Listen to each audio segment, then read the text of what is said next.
Good morning. My name is Melissa Alves, and today I will be sharing my presentation on mental health and mental health disorders. Mental health can be defined in many different ways. For the purpose of this presentation, I will define mental health as having a positive outlook on life and being able to respond positively to their surroundings, using and embracing the tools that have been given to them to respond properly to their environment and being able to function properly at home, in school, and their community. On the flip side of that, a mental health disorder among children can be described as a serious change in the way the child typically learns, behaves, or handles their emotions. There is a lot of research out there and a lot of statistics in terms of how many of our youth are actually being affected by mental health disorders.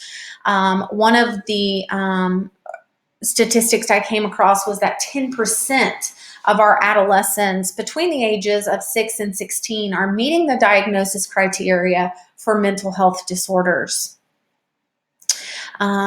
What is more disturbing than that is the increase in the amount of students that we are seeing diagnosed with these disorders. In fact, the American Association of Pediatrics is estimating that 40% of child patient visits in the next 15 years are going to be resulting either in long-term chronic diseases or mental health disorders. My presentation is going to focus on 5 different aspects of mental health disorders. The first is the cause of mental health disorders, the impact that the mental health disorders has on the family, the individual, and the classroom, understanding the prevention methods that are available to us. We will also talk about 4 of the most common mental health disorders, and we will also talk about intervention of mental health disorders. The causes of mental health disorders is relatively unknown. However, science is coming closer and closer to understanding some of the root factors that can contribute to these disorders. The 4 most common factors that I came across in my research were inherited traits or biological means. Your environment also plays a big part in these disorders, as well as poverty situations and the amount of stress that the individual is under. The impact of mental health disorders is really very collective. It is very collective in its aspects. We see it impacting the family as well as the individual, as well as the classroom and the community settings that our children are involved in. In terms of impact on families, I think that we need to begin by addressing the fact that many times this whole process begins with denial. Many times we as parents begin to think of the stigmas that are associated with mental health, and then unfortunately that fear is leading us into our youth not being treated or not being treated properly. I believe that this denial within the family can lead to friction between the parents and the youth, and really lead to difficulties in the child having a normal developmentally appropriate childhood that would ultimately lead to a healthy adulthood as well. Mental health disorders lead to poor functionality in all areas of life. So within the family unit, if we're dealing with the fact that the child is not contributing to the household in terms of chores or expectations, within social settings outside of it, it could be behavior-wise, getting into fights with others, or being socially isolated, and then finally academic situations as well. We as parents and teachers and educators have expectations in terms of academic goals, and we tend kids with mental health disorders tend to struggle in that area, and we're going to see more about that here in just a few minutes. But ultimately, what we see is that the youth is unable to function properly in any of these situations, and therefore that is going to have an impact on the health of the family. In terms of the impact that mental health has on an individual, many times what ends up happening is some of these stigmas that surround mental health and these stereotypes that surround mental health patients become become evident to the child that is actually experiencing the disorder, and they begin to internalize it, and it ends up leading to this idea of self-destruction, where they kind of get this mentality, well, if nothing can be done about this, then why should I even try? So they internalize all of these ideas, and then their attitude just kind of follows suit. And what we see that they begin to have a decreased quality of life. That could be socially, academically, in terms of sports or other extracurricular activities, what we see is a lower productivity in all these areas. Research shows that children that deal with mental health disorders become more vulnerable to abuse, and that just doesn't mean not them consuming the abuse, but them also becoming the abuser. And many times we see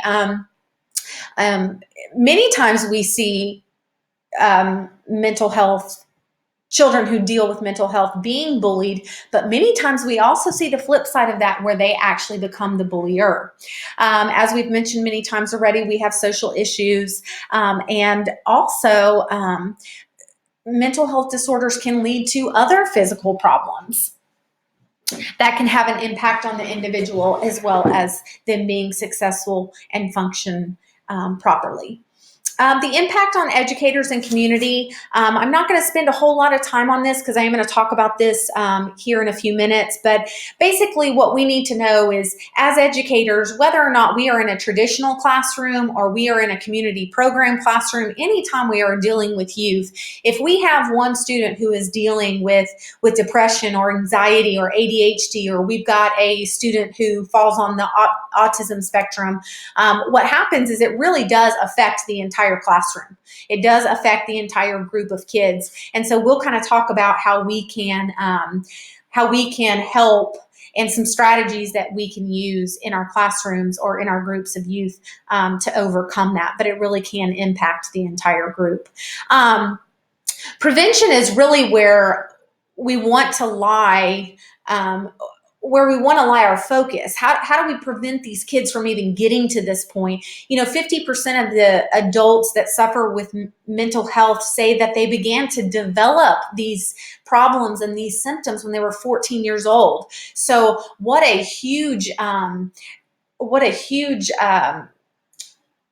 that's such a, for us involved in youth, if we could grasp this right now, in between the ages of 9 and 14, and help these kids, we could prevent some of these long-term effects that we see adults struggling with today. I think it's important that I just mentioned here, there are so many different avenues we could take in terms of mental health disorders. I'm choosing four different disorders today to share with you, because I do think that they are the most pertinent, that our youth are dealing with, but also because they're the ones that I have the most experience with. There are two different types of disorders. We have internalizing and externalizing disorders. Externalizing disorders are going to be those disorders where our acting out and our behavior is going to affect the environment around us. Internalizing disorders are going to be the ones where we are thinking and feeling, and then the youth becomes so consumed within themselves that they're unable to really function properly externally. The two external disorders that I have chosen are ADHD and ODD. As I mentioned before, these are the two that I have the most experience with. I'm sure that most of you are familiar with ADHD. Anywhere between 3 and 5% of our student population is dealing with this. You can see here I've included a graphic for you just to see that really science is showing that the normal brain versus the ADHD brain is just so incredibly different.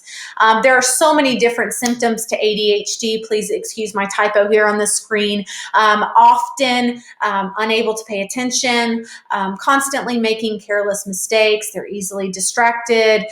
They're frequently misplacing things, unable to complete simple tasks. They have trouble finishing assignments, often blurt out answers. They can be very impatient. They tend to fidget and squirm. They're constantly moving and getting up out of their chair. They tend to talk too much and often talk louder than necessary, as well as interrupting their classmates. So you can see how this list of symptoms alone could really create a very difficult dynamic within a classroom setting. There's several different treatments for ADHD. I would like to focus on the latter four first. In my experience, when I am asked my opinion, I am always offering up these four suggestions before offering up medication. I have seen a lot of success in behavioral therapies and social skill trainings. I've seen lots of success when the parent comes alongside of the student and really helps them and equips them. And the last one is modifications to the child's educational program. I will say here that I have been in a private school setting for about the last 6 years, and I was given the freedom to modify as I see fit. We did not have special education accommodations on our campus, and so each teacher was given the freedom to do that in their classroom if they chose. So if you're in a public school setting or maybe another larger private school type of setting, you might not have the freedom to do that, but I was able to make modifications based upon the child's behavior in the classroom. I do believe that in some cases medication is necessary in the treatment for ADHD.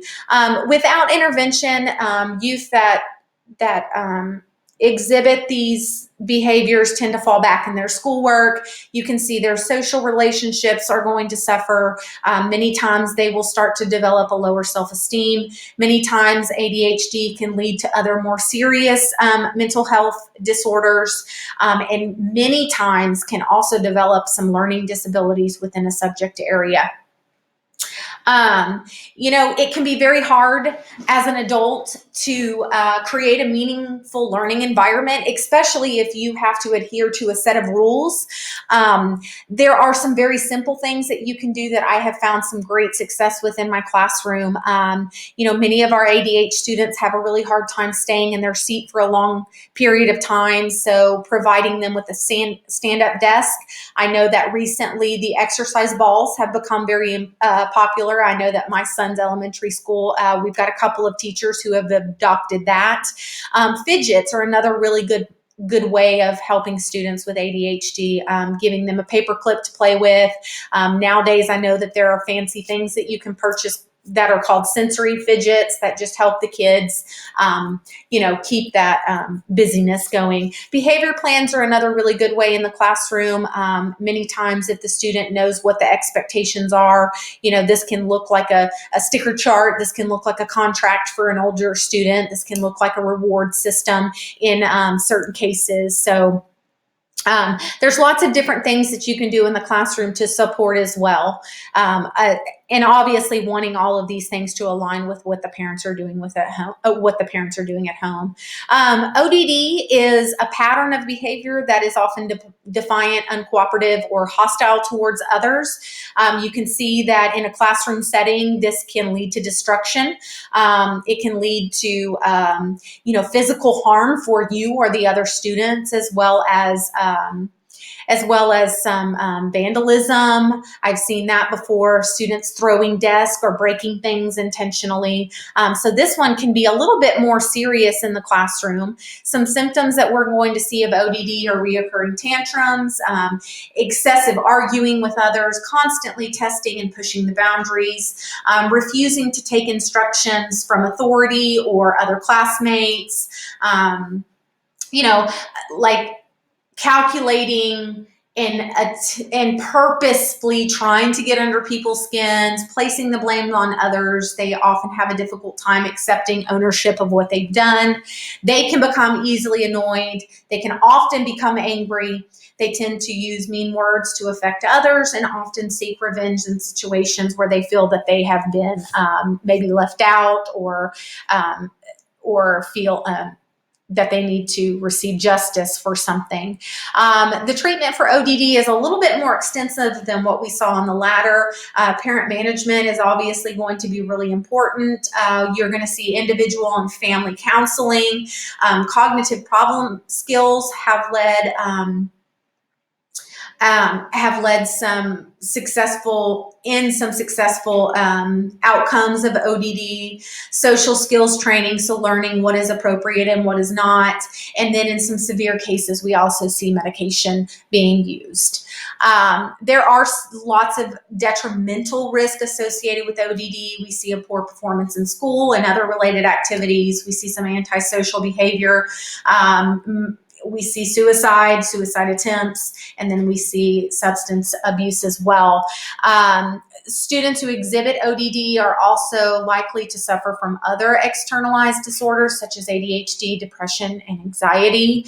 It's in my experience that I have found that a lot of times ODD students need to know that they are more than just a troublemaker within their environment. They need to know and understand that they play a vital part in that classroom or in that program or in that activity. Many times what we tend to do is we tend to overlook them because we label them as troublemakers, or maybe we know that they're not going to perform the task the way that we need them to, and so therefore we don't ask them to do it. And so I would encourage you in one of my attempts in my classroom when I've had these types of students is small task. Just give them a small task. Maybe they're the door holder, maybe they're their line leader, and what tends to happen is they start taking some ownership of the environment that you have given them, whether that be the physical environment, the emotional, the social, whatever it is. They start to see that they are a functioning member of that society, and many times it will lend itself to more positive behaviors. We're going to switch on over into internal disorders. We're going to talk about anxiety and depression. It always amazes me the number of students that I have on a yearly basis that deal with anxiety. There's lots of different types of anxiety. We see anxiety manifest itself through social ways, through separation from parents. We see it as well as in fearful situations where our students are actually, scared of an outcome, or scared of not necessarily an object, but scared of the unknown. Some symptoms of anxiety, sometimes these things can be a little bit more difficult to identify because, again, a lot of times kids that have anxiety are quiet, they're compliant. You don't really hear from them often. So we as educators sometimes think, oh, that's not a bad thing, right? So we need to pay close attention to these students.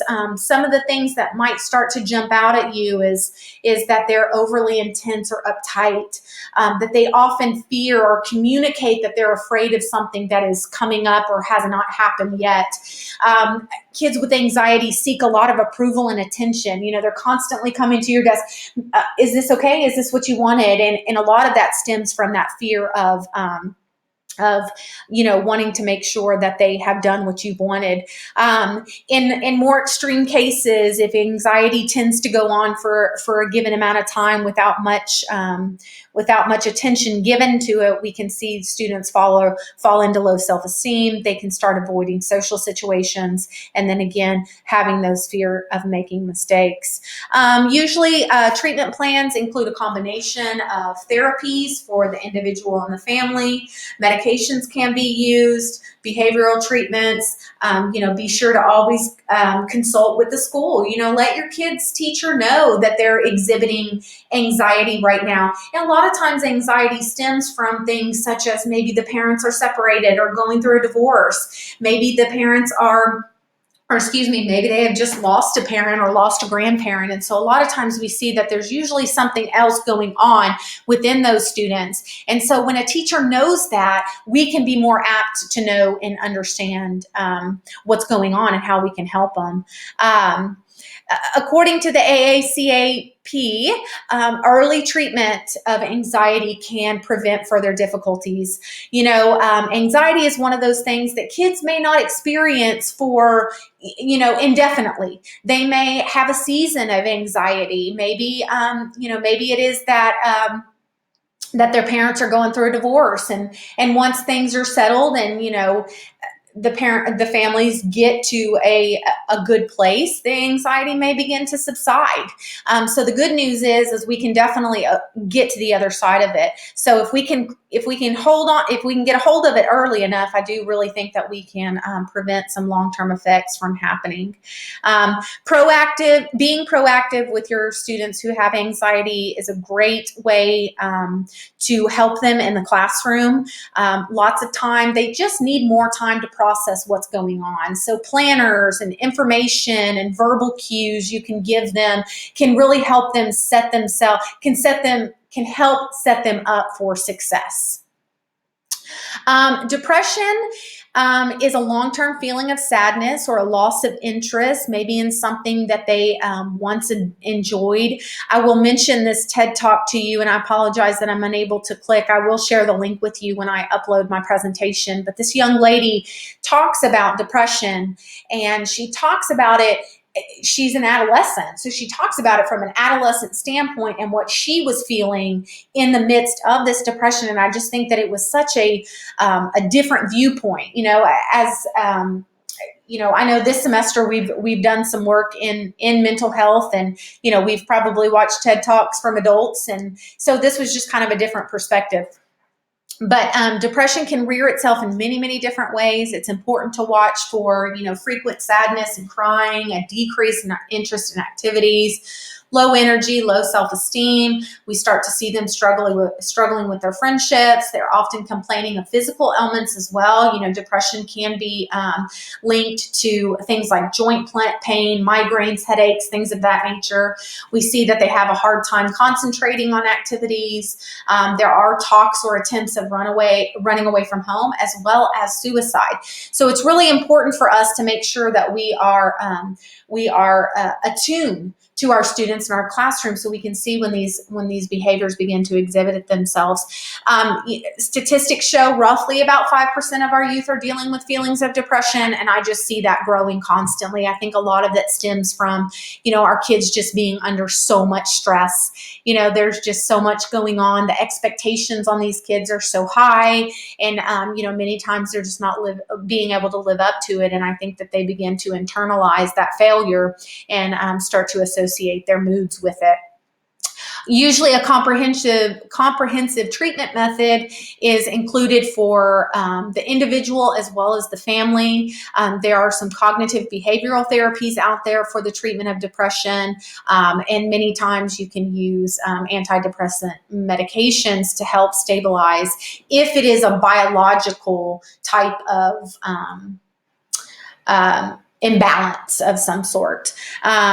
We need to be attuned to these students. We need to, because youth who suffer from depression are more likely to attempt suicide. So we need to be careful there. And again, one of the indicators, or a couple of the indicators, is going to be low performance in school and activities, as well as the loss of those friendships. Depression is a scary thing, and I do believe that the youth are experiencing at an alarming rate. So please be sure that if you see changes in your students, that you're contacting parents immediately. Behavior plans can be put in place to ensure the youth's safety first and foremost. And then after that, once we have been successful there, then we can start working on their productivity and getting their academics back in line, and social things of that nature. So as you can see, we could talk about mental health all day long. There are a number of other mental health issues that are affecting our students today, such as autism and Asperger's. I did not touch upon those today, but do think that if you are in social situations that involve youth, researching and gathering information on autism and Asperger's is important. I do think that it is, excuse me, I believe that a lot of this is not touched because it's just such a wide range of issues and prevention methods and intervention and all of this. So really, as I was kind of summing up everything that I was doing, I really just kind of wanted to leave you all with something that you could walk away from, that you could feel like you could implement in your groups. And so a lot of advances have been made in creating these environments in our school that promote mental health. And so this is just a very these 5 things are just very simplistic things that you can do in your classroom. I wish I had time to share with you more specifically how to make these things happen in your youth groups, but I will share a tool with you at the end too that will hopefully you will find valuable as well. But we can take an active role and we can do something for the prevention and the intervention of our students who are dealing with mental health. The first and foremost one is offering a safe, inclusive, and empowering environment. As educators, I firmly believe that this should be the first place that we start. Our students should feel safe. Our students should feel included, and they should feel empowered by the knowledge that you are giving them.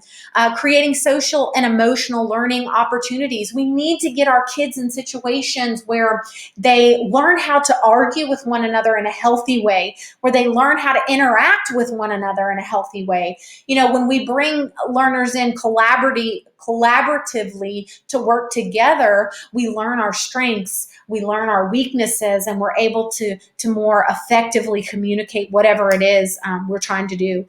Coming alongside our families, our communities, and our partnerships is just so important. I know everyone's familiar with it takes a village. It really truly does. When you come alongside these children's family and you can provide community resources and programming and services, we really are doing our part as educators. Offering integrated promotions as well as planning, helping these students see a little bit further down the road can always be positive. Building up the capacity to promote mental health is really important as educators, and I believe that it is something that we could effectively do. The Victoria State Education and Training website offers a valuable publication for the use in any classroom. There is a PDF called Promoting Healthy Minds for Living as well as Learning, and I really do think that it elaborates on those 5 points I just made, gives some practical ways for you guys to take this into your classrooms and really help create these healthy learning environments. I thank you guys so much for your time. I hope you found this valuable. I know that it is important to me, and really think that we can make a world of difference when it comes to advocating mental health in our youth groups. Thank you.